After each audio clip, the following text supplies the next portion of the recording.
Statistiques descriptives, petite vidéo pour introduire les notations qui permettront de définir un certain nombre de formules et de résultats de façon plus rigoureuse. Nous allons commencer avec un exemple. On propose donc d'étudier le nombre d'enfants résidant dans chaque foyer d'une ville avec ce tableau qui synthétise l'ensemble des résultats. En première ligne, on a le nombre d'enfants par foyer, donc de 0 à 6, et en deuxième ligne, le nombre de foyers correspondants. Donc on dirait que 290 foyers ont 0 enfant à leur domicile, que 170 foyers ont 1 enfant à leur domicile, etc. et que 10 foyers ont 6 enfants à leur domicile. La première question à se poser, c'est quelle est la population étudiée. Attention, il peut y avoir un piège ici, ce n'est pas forcément simple. Pour répondre à cette question, il faut s'imaginer qu'on est l'enquêteur. Nous allons nous-mêmes mener l'enquête, et à qui poserions-nous la question?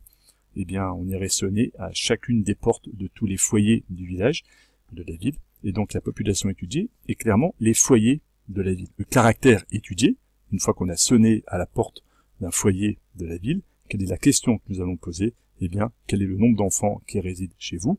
Donc le caractère étudié sur chacun des foyers est un nombre d'enfants, c'est un caractère quantitatif. Et en fait, d'une façon générale, on remplira toujours les tableaux statistiques de la même façon, avec en première ligne les valeurs du caractère, donc ici le nombre d'enfants, et en deuxième ligne les effectifs, le nombre de fois que la valeur du caractère se retrouve dans notre enquête. Donc retenez bien quand même, en première ligne toujours la valeur du caractère, en deuxième ligne effectif. Et un petit peu comme en calcul littéral, on va amener des lettres, ici un x et un n, pour définir bien chacune de ces deux quantités. On va appeler petit x les valeurs du caractère que nous étudions, et petit n les effectifs correspondants. C'est un peu comme du calcul littéral, on y amène des lettres, ce qui nous permettra de définir des formules. Petite difficulté ici, on voit dans notre exemple que la valeur du caractère, elle prend 7 valeurs différentes selon que j'ai 0, 1, 2, 3, 4, 5 ou 6 enfants dans chaque foyer. Du coup, on va être obligé de définir 7 valeurs différentes pour mon caractère, et donc x va prendre 7 valeurs différentes, il pourra prendre 0, 1, 2, 3, 4, 5 ou 6.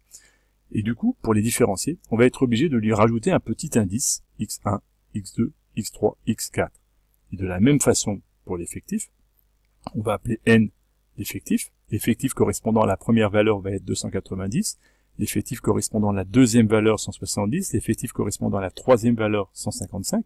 Donc on voit bien que la lettre petit n prend différentes valeurs, et pour bien comprendre de quoi on parlera de n indice 1, n indice 2, n indice 3. On pourra donc avoir des tableaux ayant cette configuration-là, avec les valeurs x1, x2, x3, x4 jusqu'à x7, qui dans notre exemple vaudrait 0, 1, 2, 3, 4, 5 ou 6. Et si on procède de la même façon pour les effectifs, eh bien, on aura n1 qui vaudra 290, n2 170, etc.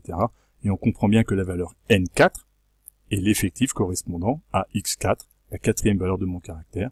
La valeur n7 correspond donc à l'effectif de ma septième valeur de mon caractère, x7 qui vaut 6. Et pour terminer, pour résumer toutes les valeurs de mon caractère, comme x n'était pas assez précis puisqu'il prenait plusieurs valeurs, on appellera souvent x indice i pour faire comprendre que i prend différentes valeurs, x1, x2, x3, x4, x5, x7. De la même façon, on écrira n indice i puisque n prend ici aussi 7 valeurs. N'ayez pas peur avec ces notations, elles ne sont pas forcément complètement indispensables.